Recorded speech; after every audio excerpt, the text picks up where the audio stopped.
most admirable chasers you could possibly wish to see.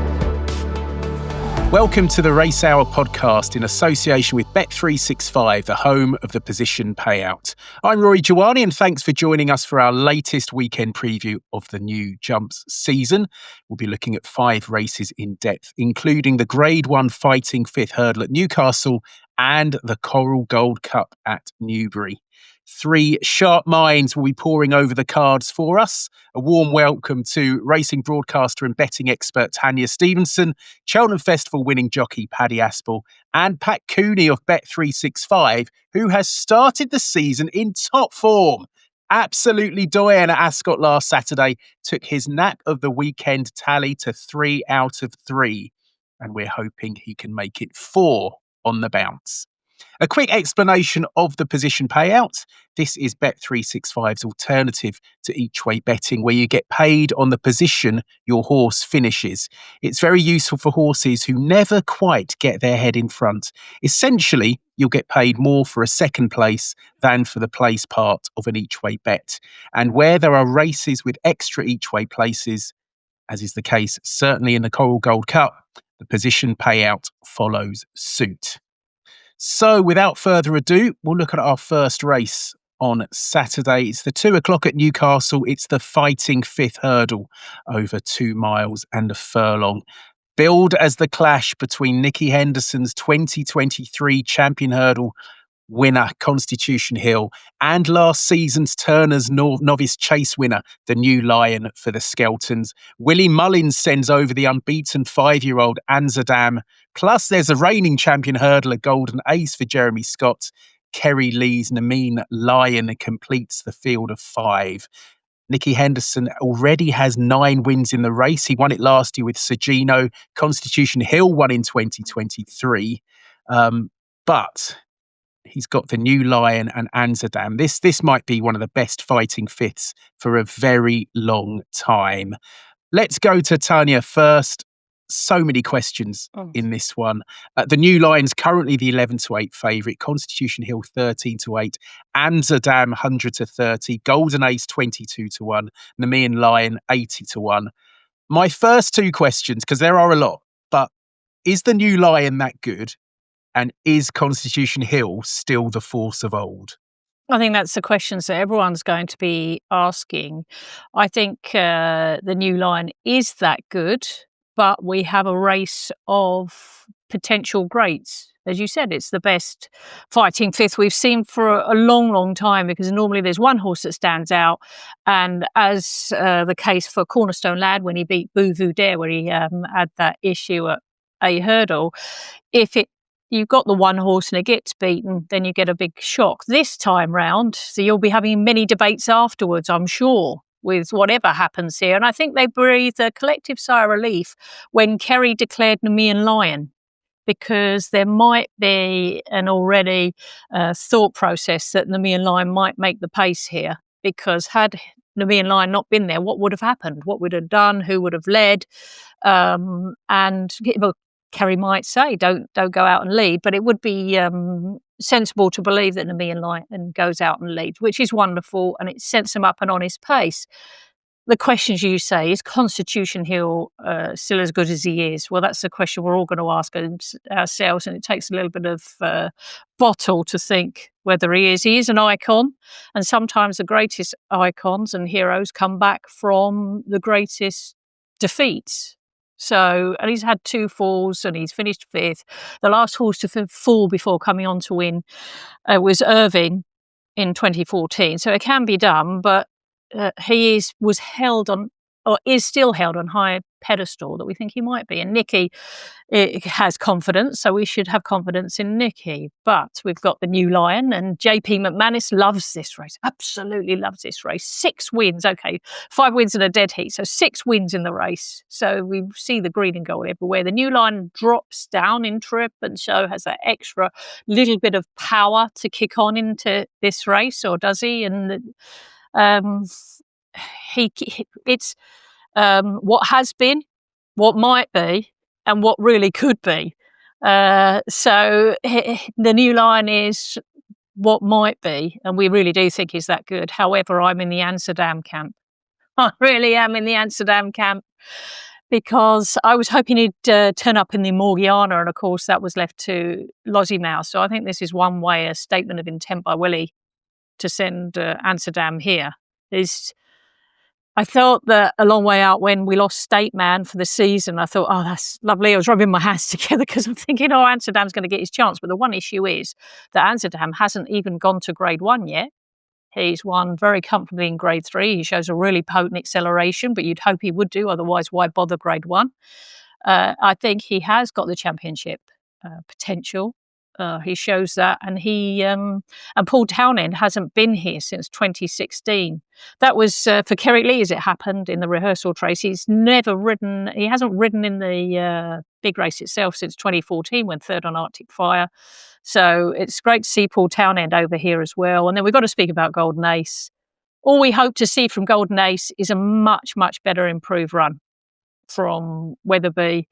And I think Jeremy Scott wants to see the same. And fingers slightly crossed that we do see, and she gets competitive, because all of these horses, their target is in March. But it's lovely to win a Grade 1 here. Constitution Hill's already won it. He's got Grade 1s coming out of his ears.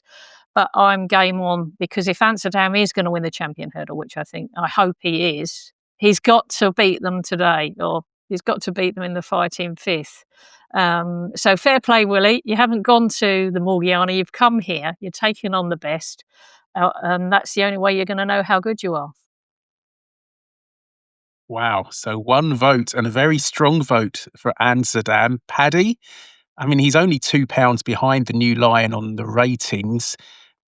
He hasn't really been extended so far. Do you think he's capable of that improvement? Well, there's every chance. I mean, he's the young pretender here, isn't he?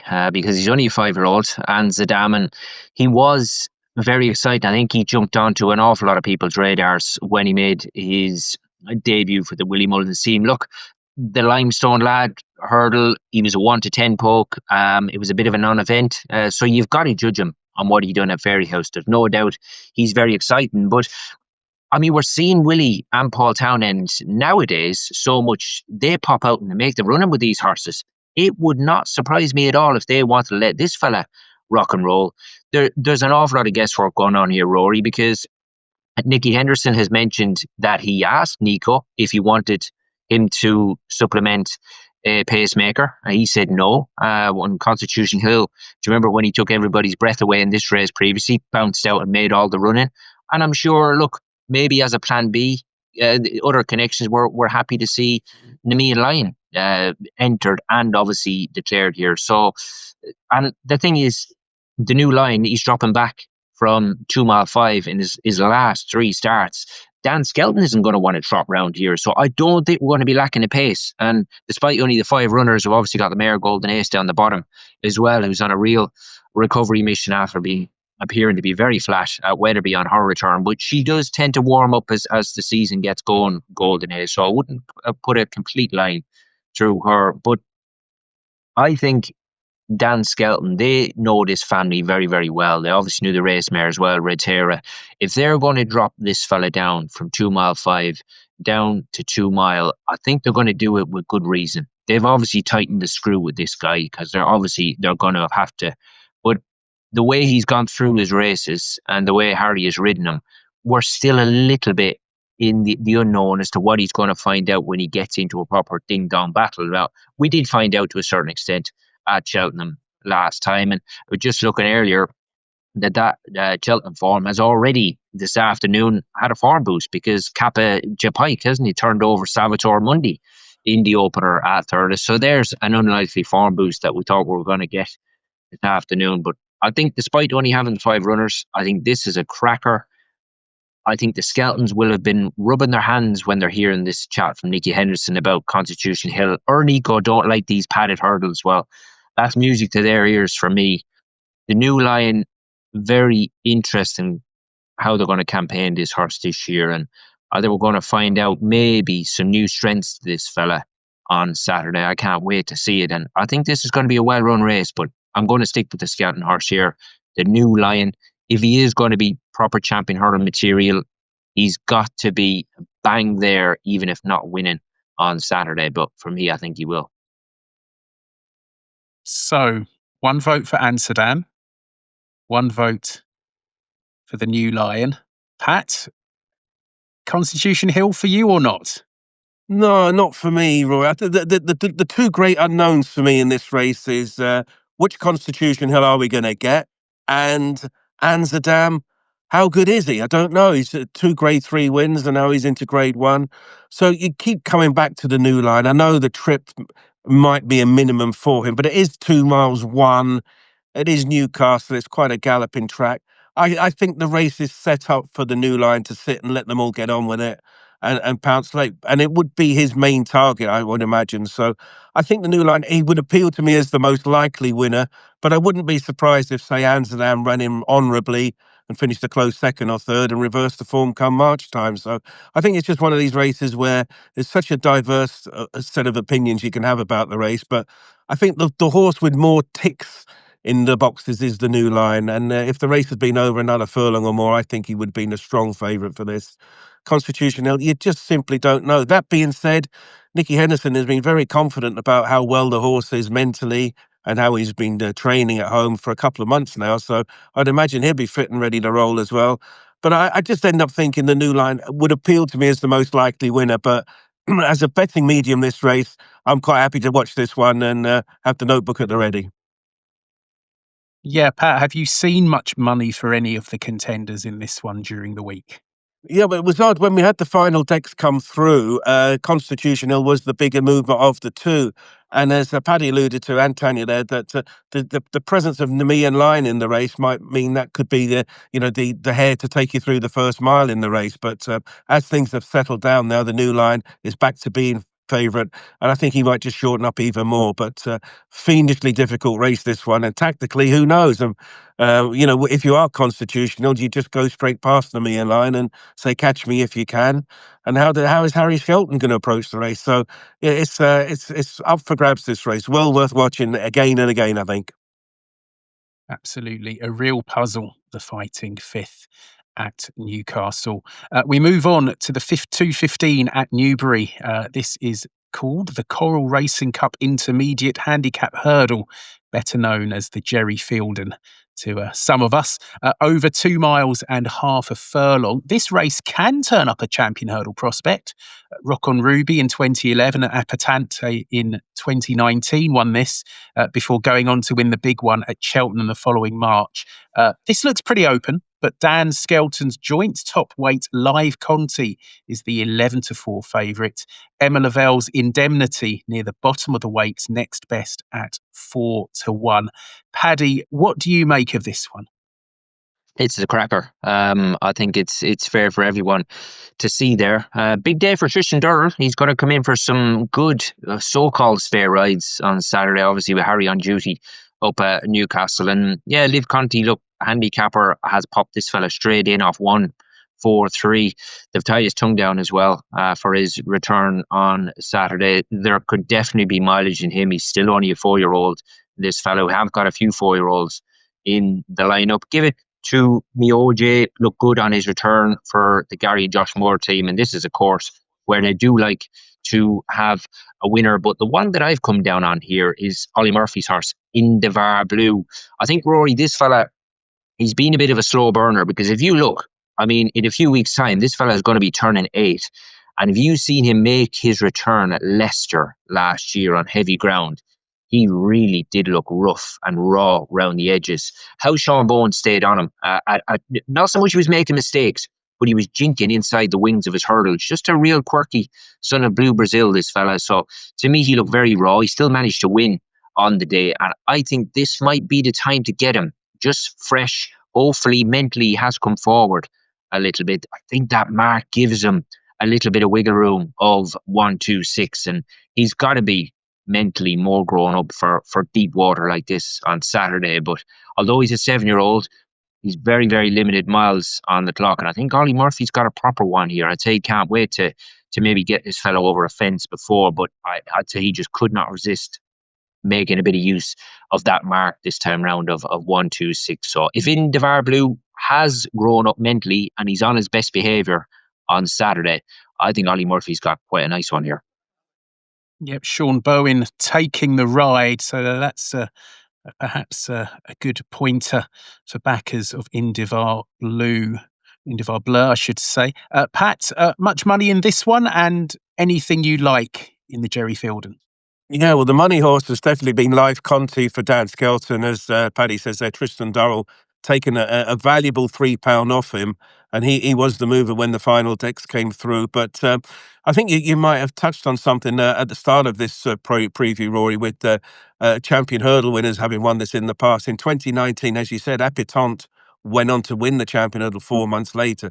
She won that day off a 137, so I just thought it was very hard to fancy Live Conti off a 143 and Give It To Me OJ off 143. So I'm against it on those two. I keep coming back to Indemnity because most of these horses haven't run for quite some time, whereas Indemnity only ran a month ago, and it was a very good second to Alexi of the Tizard stable, who looks a real crackerjack of a horse going forward. And so I think Indemnity, he's got the recent fitness to his name, some very, very sound handicap form. I was a little bit concerned about the Emma Lavelle stable a week ago. She had Marchand 2 disappoint, but this week she's had a win, and she's had some horses seconds and thirds at fancy prices. So I think they're just generally running well, but hitting the crossbar. So I'm going to go with Indemnity because I think the handicap form, anything with Alexis in your form line, is going to read very well, and he does have that fitness advantage, and he has only got 10 stone 7. So Gavin Sheehan aboard Indemnity for me. Yeah, I should mention the ground at Newbury looks like it's going to be soft. There is some rain forecast for Saturday morning, so it could get a bit more testing. On the other hand, at Newcastle, where it's good to soft at the moment, that might get quicker. It's actually a bit of a heat wave in the northeast for the first time in recorded history. Tanya, what do you reckon to the Jerry Fielden? I mean, I echo the sentiments of Pat there regarding the concerns of the Emma Lavelle stable with the flying and form at the moment. One win from 23, 11 of those horses were priced 6-1 or under. But as Pat's then gone on to say, her last 4 runners are first, second, fifth and second. So that's good. But I'm going for another 4-year-old. But I do appreciate that Indemnity is going to be my massive well, they all are. They're all classy horses, but like Pat, I thought that Live Conti and Give It To Me OJ got massive weights. I'm going for Hot Fuss, who very nicely did a quiet run in the November handicap, mid-division, and then just got behind a wall of horses in that November handicap where they spread across the course, and Hot Fuss was in the wrong place at the wrong time. But then it's comes here with some really good hurdle form. It's already finished ahead of Mercia. And why do I mention Mercia? Well, Mercia was ahead of Liv Conte at Aintree subsequent to that. So it's had Mercia well behind it in the Fred Winter. Also, back in the 27th of October 2024, it finished second, but in third was Give It To Me OJ.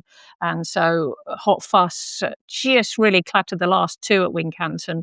Otherwise, it probably might have got a lot closer to the winner, but it was still ahead of Give It To Me OJ. It's learned a lot hurdling since then because it went into that Fred Winter, and being out in front, it loved it. Loved the economical jumper, really, really quick.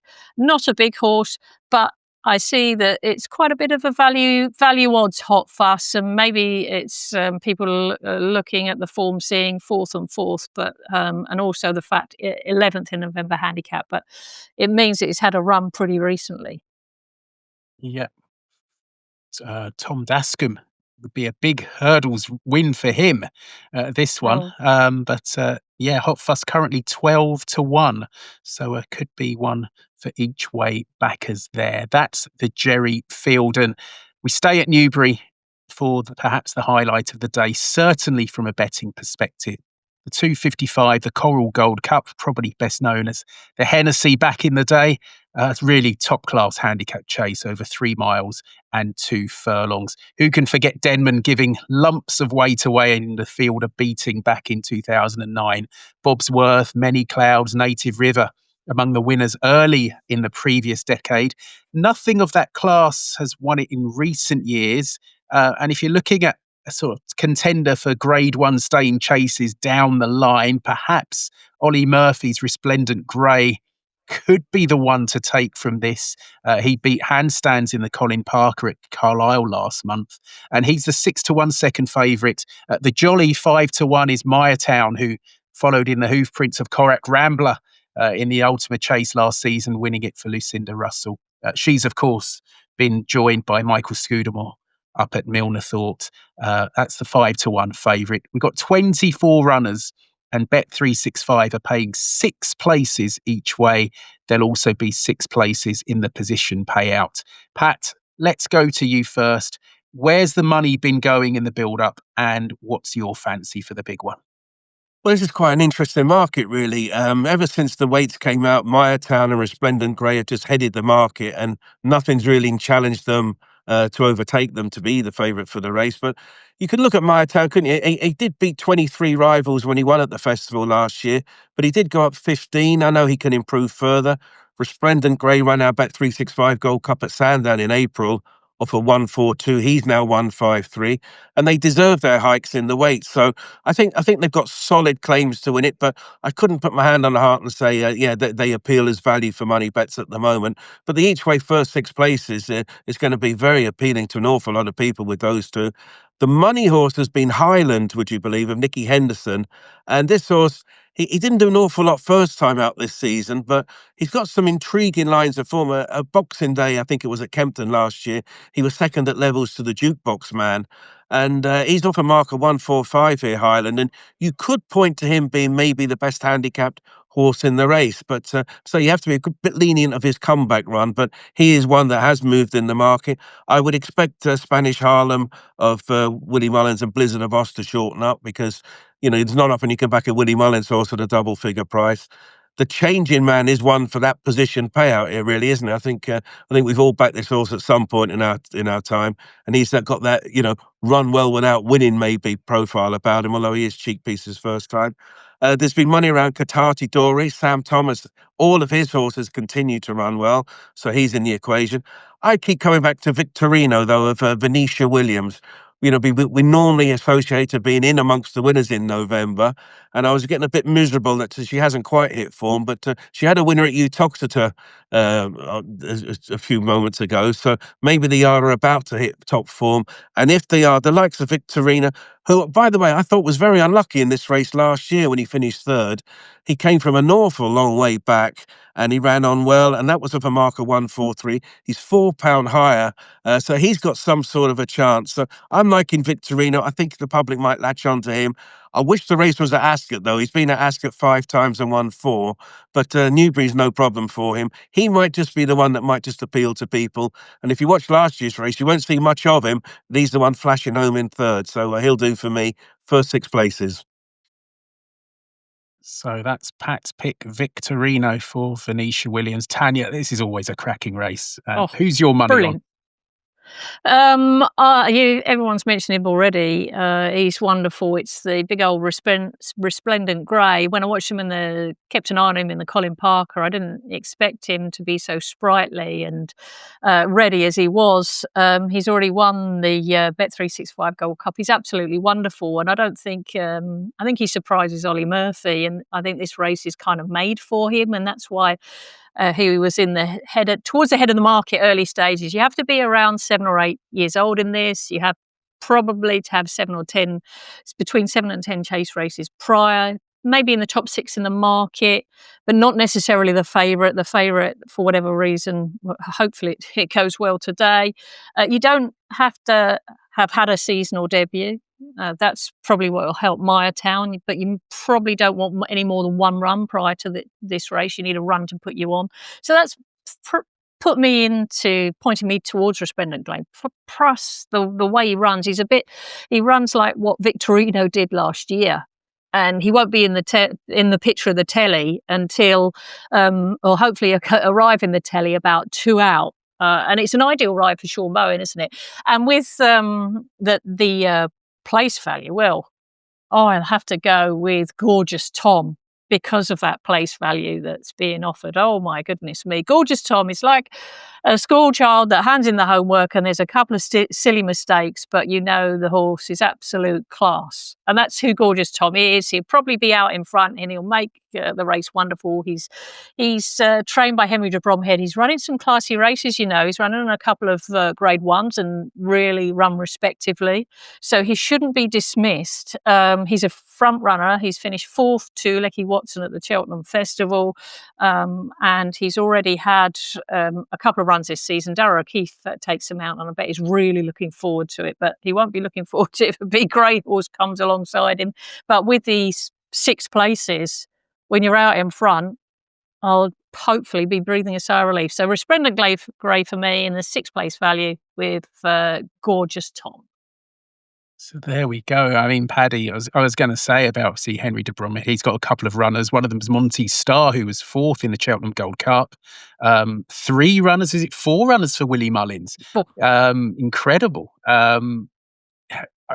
Irish Raiders don't have a great record here. Not many winners. I think Total Recall was the last back in 2017. Before that, you've got to go back to 1980. And we haven't even mentioned the Paddy Power Gold Cup winner, Panic Attack, for Dan Skelton. I mean, this is a wide open race, isn't it, Paddy? Yeah, absolutely. And we're kind of getting back to the good old days, Rory, aren't we, numbers wise? Because, we've got 24 declared as well, but we've also got Ass Brewster as a reserve down the bottom in case anybody doesn't turn up here. But no, fabulous stuff. You love to see a few lurking down the bottom under lightweights as well, who realistically, form-wise, haven't got that much of a chance, but getting that weight brings them into it ever so much. And yeah, Panic Attack, she is £3 well in here because the handicapper popped her up a few more, and Trishan Durrell is going to take the 3 off. And hard to say, she had a hard race at Cheltenham last time in the big one. So looking for a big pot here, a few mares in this race. Again, this time, the Changing Man, he is a frustrating horse. I mean, you look at the form figures, they will tell you straight away that he doesn't get his head in front as often as he should. He's only won from 13 over fences, but it is our team have been absolutely cleaning up, haven't they? The big race at the weekends. Victorino was an incredible return in this race last year. He was never sighted the whole way. How he finished 3rd, God only knows. But yeah, you would like to see the yard a little bit busier, winners wise. Now, Lowry's Bar, I was surprised to see how big a price he was. This is a horse I absolutely love. Be interested to see where he's at this time round, of a mark of 148, but obviously this is pretty warm water to be making your return. You could give a host of these a chance, and obviously there's been plenty of talk, hasn't there, from the Lucinda Russell camp about Meyertown, who certainly looks progressive. But the one that I actually come down on was Catatadori of Sam Thomas's, because he made his return in one of those Pertemps races at Aintree that took out all the hurdles up the home straight. It was a bit of a non-event, really. It was almost like watching a schooling bumper, and they'd left the visor off. Visor goes back on tomorrow, but although he finished last in that race, he was only beaten just over 10 lengths, and Sam Thomas in all but said it was a lovely prep run, and that's all it was. So this appears to have been the target for him. Another yard, doing very, very little wrong of late. Dylan Johnson, stable jockey in the plate, and with his claim, he is putting this fella back right at the weights. Catatadori probably hasn't got as an appealing profile as some of these, but he is 3 from 5 over fences, so very difficult to knock this fella, but it's wide open. You could definitely throw a dart at a few of these, but I've come down on Catatadori to continue the fantastic season of that duo, Sam Thomas and the excellent Dylan Johnson. Yeah, Catatadori currently 10-1, and of course 6 places with Bet365. Runs in the colours of Di Walters. A cracking Coral Gold Cup in prospect. 2 more races to look at. Newcastle 3:15, the Rehearsal handicap chase over just a tad shy of 3 miles. 8 runners here. Frero Bamboo won this last year for Venetia Williams, and Emma Lavelle's Hang In There carries top weight, but the favourite 9-4, Dan Skelton's Deafening Silence, with Harry Skelton on board. Cruise Control next best at 7-2 for Tom Lacey. Connections choosing this race over the Coral Gold Cup at Newbury. Tanya, what do you reckon to this one? I can understand Tom Lacey doing that. The record for Cruise Control at Newcastle is absolutely brilliant. Since 2005, the Rehearsal chase has been run 17 times. 16 of those occasions you've had to have no more than one run previous. There's only been 3 winning favourites, and having had prior Newcastle form, is 8 from 17. And also, it's ideal if your previous run has been at Aintree, Ayr, or Kelso. So, with that in mind, really Cruise Control appeals because he's had 4 previous runs, including at this meeting, and 3 wins. I think the other run at Newcastle was a second. He potentially only likes really 2 tracks, Aintree and here. So Tom Lacey's obviously felt, right, well, I've seen how competitive it is, the Coral Gold Cup. I know how good my lad is, but we'll see them all at Aintree. I'm going to go up to Newcastle, and he probably feels hanging there. He's got too bigger weight for now, and it's going to be very hard. I was originally looking at Dot Pick Me, but when he's rated 130 or higher, his form figures are 7, pulled up. So I thought best not. Stick with Cruise Control and Tom Lacey and go with the course specialist within this race. Yeah, I can remember back in a previous life having to go up to Newcastle a few times, winning Hey Big Spender, seeing Hey Big Spender Yes. win this 3 times in this particular race. Paddy, what do you reckon to the Rehearsal chase? Well, generally, this can be a bit of a grueler, Rory, but I don't think that's going to be the case on Saturday. And in an ideal world, I would think the scouting team would have liked to have seen a bit of rain about for Deafening Silence, because he is a thorough stayer. He really is.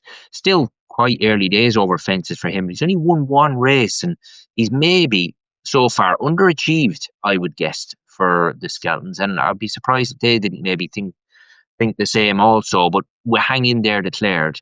This really helps a few of these out as regards the sort of weight they're going to carry. And Definite Silence has only got 10 stone 8. I mean, Cruise Control, he is almost Mr. Newcastle, isn't he? He absolutely loves it here. He won off a career high winning mark last time, and the handicapper's been very keen to leave him on 143, just up £3. He's definitely, even at an 8-year-old, progressing and going the right way, but he's going to have to keep progressing for sure for me.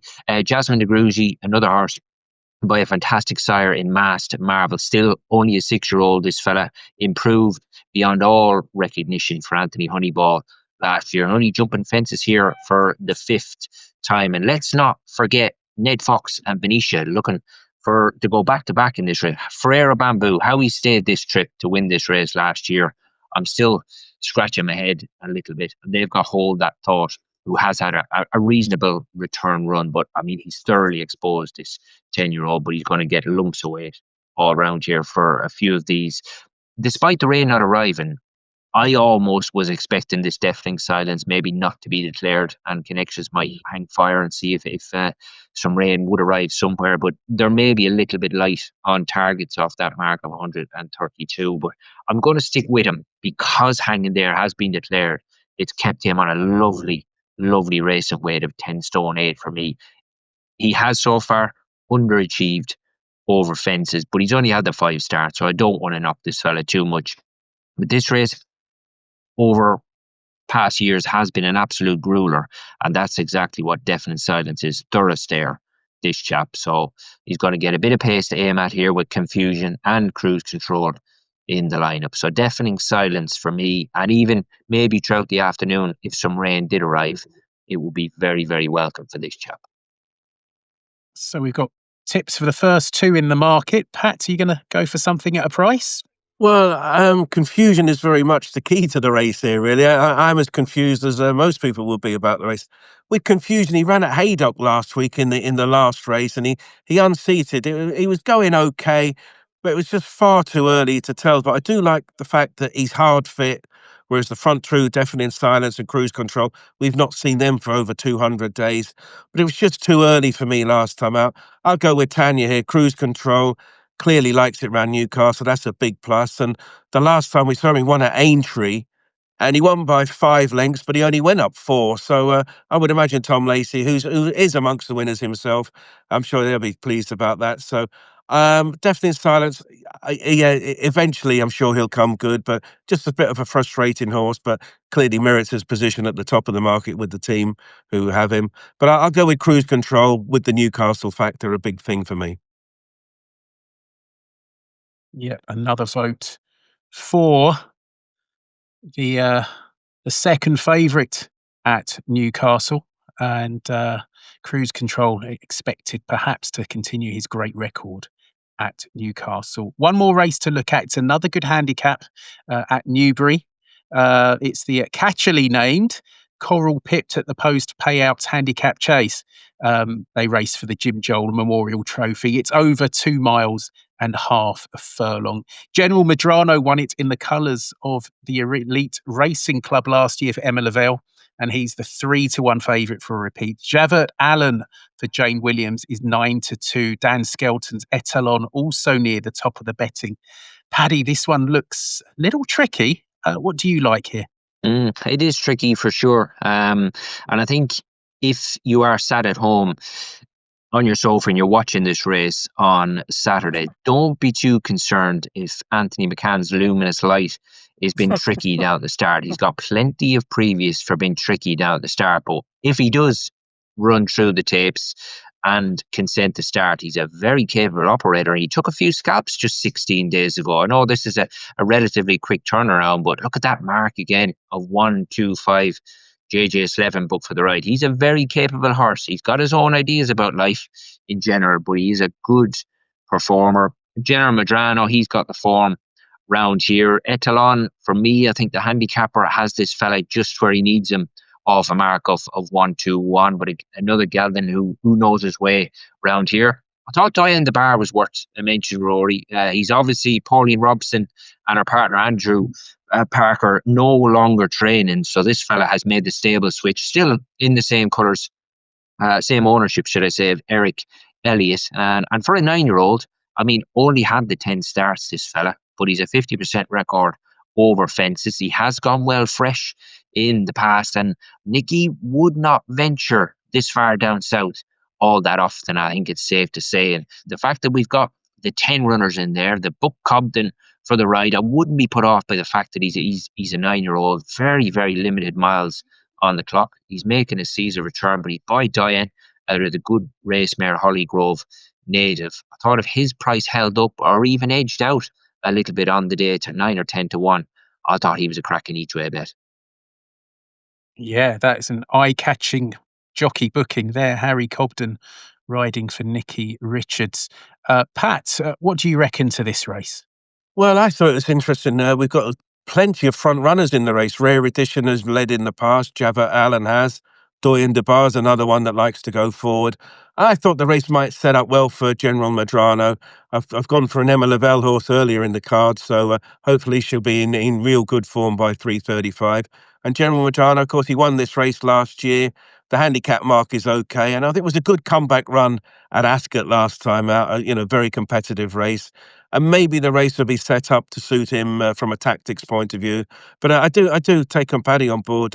Harry Cobden riding for Nicky Richards is very significant and would suggest it's fancied, and that's a fair price as well. But I'm going to go with General Medrano. He's got the recent run to his name, and of course, having won this race last year, I'm sure he would have been mapped out for the same again. Okay, over to you, Tanya. Do you fancy General Medrano's chance of a repeat? There's no reason why not. He can put in a repeat, but I'm going to go with Paddy because I think we were working together when Luminous Light was doing all the party antics, and I honestly couldn't believe a horse that was so naughty and so cheeky. I mean, he sort of ran away to a certain distance away from the start. They took a horse to it to try and bring him back. He did pirouettes. He's great value, and hopefully he won't be great value on Saturday. Maybe they're bringing him over here as a change of scenery. But what Paddy did say, you cannot emphasise enough, because the way that he was doing all his antics, you thought he'd run his race, and yet he goes on and wins. He's a serious talent within this sphere, should he behave himself. All new things and great sights for him to see at Newbury. And also, if the rain is coming, it's the last race of the day, the ground could be poached up. He won on heavy last time. That only accentuates his chances. He's got to behave himself. And I sense he could, because it is new scenery. And we've all mentioned Nicky Richards running horse at Newbury, and then add to that with Harry Cobden on board. I'm going to go each way Luminous Light. He's sort of, I got endeared to him, bless him, for being so naughty, and yet just running so well, and I think he'll just absolutely love Newbury. Should he get off and run him? He's a great performer, and fingers tightly crossed that he doesn't do his antics and he goes off sweetly, and we'll get a big run from him. Yep, let's all hope Luminous Light behaves himself at the start. That's it for our 5 races, which are all on ITV. Time to open this up to the other action in Britain and Ireland over the weekend. Or you can stick to one you've already mentioned at Newcastle or Newbury. We've got to start with Pat. 3 from 3 so far, all with away selections. So, Pat, what's your nap of the weekend? Well, we're off to Bangor, would you believe, for the 12:37. And this is a handicap chase, and the selection is Newtown Tornado, trained by Rebecca Curtis. Very interesting horses. He's got hurdle form, but he actually made his chasing debut at Cheltenham, would you believe, in a real good, strong-looking race. That was 5 weeks ago. And I thought he was absolutely tanking along. He was jumping really, really well, and he just came down at the 4th last. Now, I know the 4th last, well, that is a long way from home, but he was jumping for fun. He hadn't been asked to make a move or anything. And I just thought, wow, I can see this horse winning here. Now, unbelievably, the handicappers dropped him £1. I can't believe it. There was me thinking he might go and win that race at Cheltenham and maybe go up £7 or £8. He fell 4 out, looking to me like the likely winner. Watch it back and see what you think. And now he's £1 better in. And Rebecca Curtis has winners here at Bangor as well. So calmer waters at Bangor as opposed to Cheltenham 5 weeks ago. And he did jump ever so well prior to coming down. So I'm going off to Bangor. I'm quite happy having Newtown Tornado going for me. Yeah, only the best horses fall at the 4th last at Cheltenham. Cedric or Moscow Flyer falling at the 4th last. I'm not sure Newton Tornado's in that class. Tanya, what's your naff of the weekend? Cruise Control. I have to go with him in the rehearsal. He likes Newcastle so much, and I appreciate how we think of confusion. We just don't know what's going to happen. It was travelling okay. He was the market mover, one of the market movers of the Saturday last week, but this is a whole different dynamic of a race, and you're taking on some real big performance here, a little bit different. If there's another shout out as well, just a French ship in the 140, just look out for that. And there's a great card at Ferry House as well. But my nap is Cruise Control. Thank you, Tanya. And Paddy, what's your nap of the weekend? Are you sticking to one we've already gone for or going away?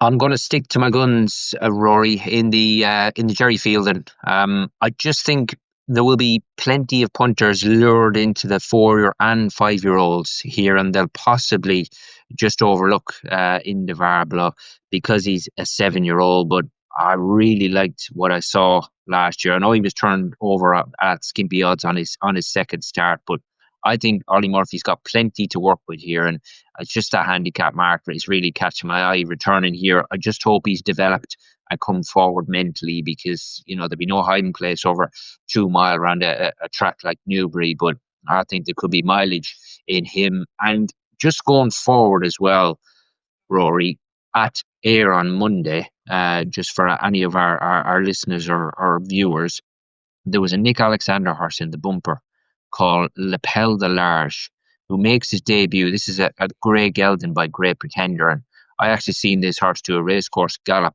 at Musselburgh back in, I'm pretty sure it was February of this year.